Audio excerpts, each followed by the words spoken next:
around, I think 1:30, I'm not sure, but I was speaking with my sister in United States, and suddenly the internet it was off. My son Muhammad, he's 17. He told me that somebody throwing rocks at the door and the window.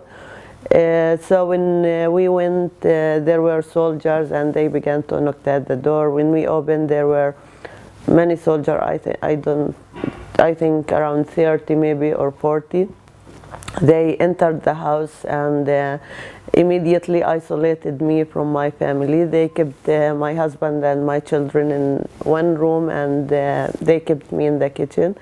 They asked me for my ID card. When I went to bring it, there were 3 female soldiers. They came and they attacked me immediately. They pushed me to the wall, and they began to search me in a very bad and very violent way.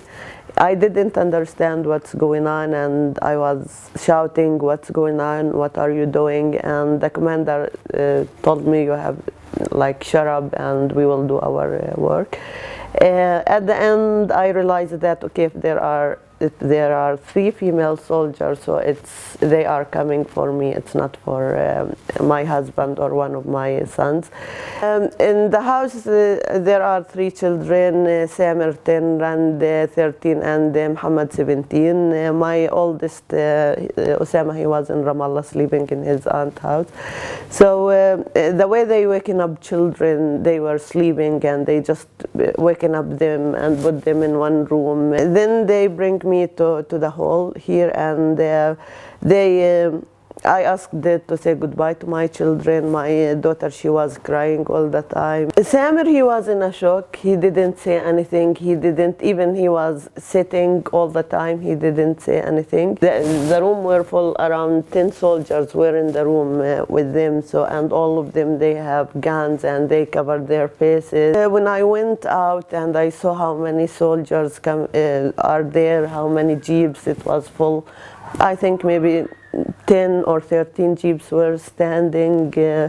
At that moment, I can't say I was afraid, but I was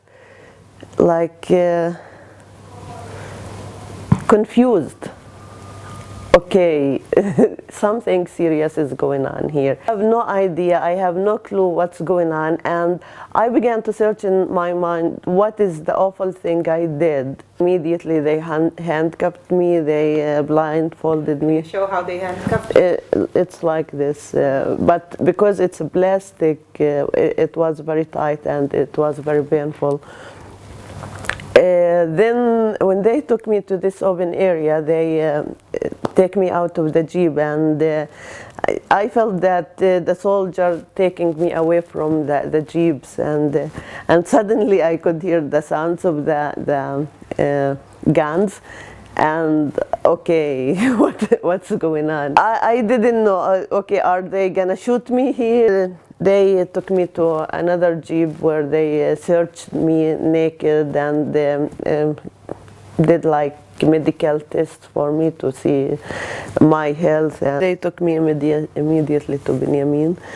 There they kept me for around 1 hour. I lost time there, but I was, because I don't have an hour, but I think it was 1 hour. Then the interrogator came, and he couldn't speak English or Arabic, and I can't speak Hebrew. So he asked me 3 or 4 questions, but the way I answered, he didn't understand what I said. He said that you have the right to call a lawyer. We tried to call Gabby, Limor, but they were, I think, sleeping. And he was very angry that we are trying to call your lawyers, but they are sleeping. I told him it's early morning. How come they are sitting and waiting for my call to tell them I need them? They don't know.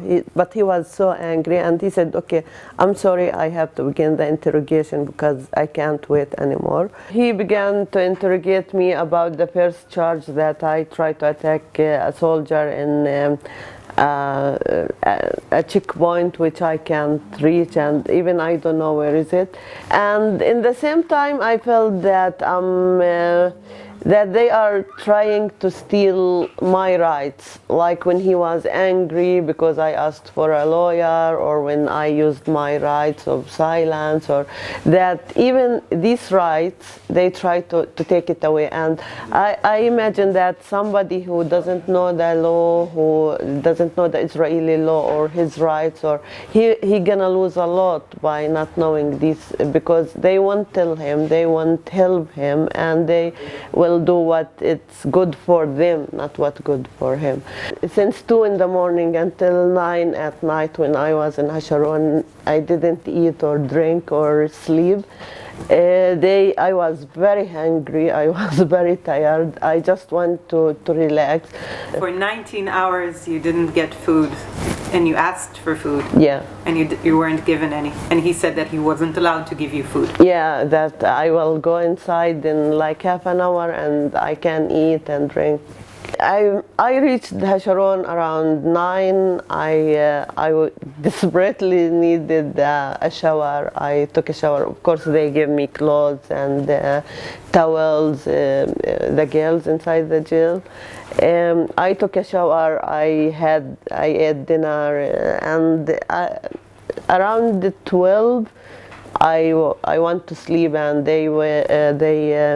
the soldier, she came and told me that you have a court and you have to be ready in the morning. So I thought in the morning, it's the morning.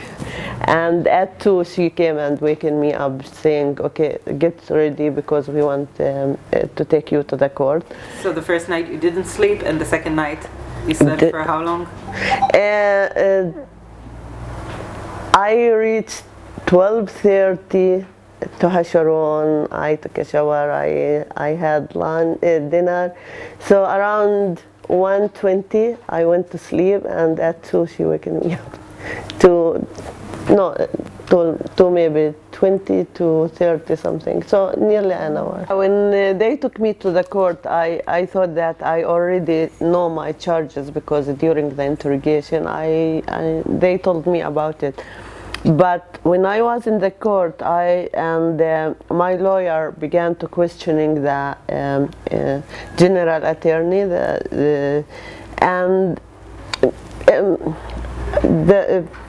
she asked him a question, and he immediately replied that this is a secret file. From my knowing, secret file means that they can use it against a person in a very bad way, and his lawyer can do nothing, because even he can't see what this, only the general attorney and the judge who can see this secret file.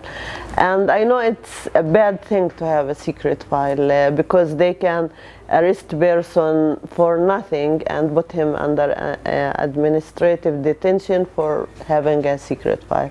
So I was very worried about this, and to be honest, until now I'm worried, because I feel that they can come anytime, arrest me, even like this time while I'm sleeping in my house with my children, and they can just say it's a secret file, and nobody, not any lawyer, anybody, he can do anything against this. So this is one of the worst thing I think any Palestinian can face, to have a secret file, because he don't know the best way to defend himself. He don't know the way, or what should and what shouldn't he do, because he already don't know what is the charges, what is contained. And actually what they did, that they isolated me from the girls that I was them. We came together from Hasharon, and they put me in a cell inside Ofar prison, which is for men. It's only for men, and they kept me there for 5 hours, and at the end they released me from Ofar. And they told my lawyer that she's already in Hasharon and she will be released. So actually I couldn't take my things, and it stayed in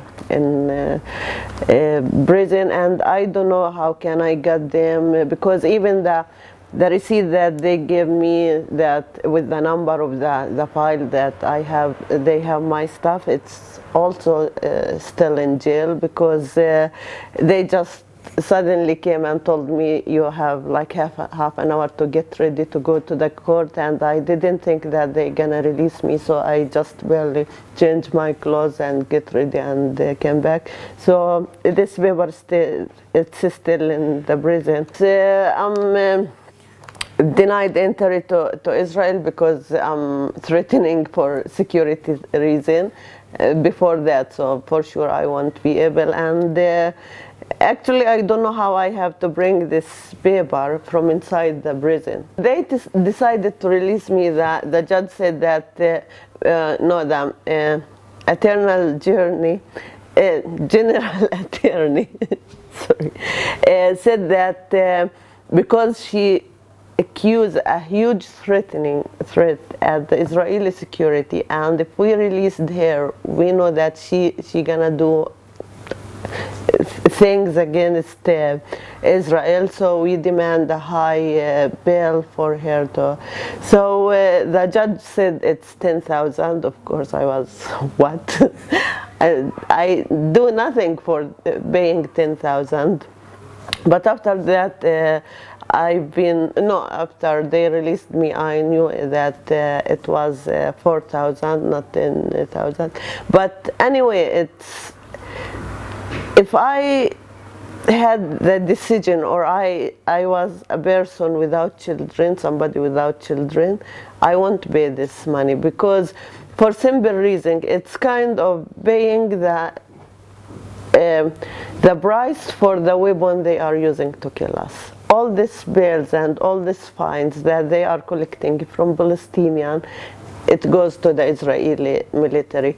And sometimes you feel that it's only about money. They arrest people for 2 or 3 days or 1 week or 2 weeks without any charges, and then they release them after they are paying high price. So I think it should be a big Palestinian disobedience against this, that we have to break this and stop boycotting, paying fines and bills, because actually we are buying the weapons that kill us from our money. But as a mother of children, and I couldn't say no, despite it's against my principle. After I knew the charges, it didn't need all these forces to come to arrest somebody. Why do you think they did it? I think it's kind of show of power or show of force, that especially with everything happening in the village, with the arrest of the other youth in the village, and so it's kind of okay, we will push you, we will stop you, we will be like very hard with you, and so it's kind of teaching a lesson for the village through the way we arrest Manal. So this is what is about. If you think to raise your head or to say no for occupation, even if you stayed in your house and you're living in your village and your house, mean you are against occupation, you're gonna be punished for this decision. So it's not about throwing rocks, it's not about killing Israeli, it's not about attacking settlers, it's not about stabbing, or it's about being Palestinian, staying in your land, and by this determination that you won't leave your land, you are fighting occupation and you deserve to be punished.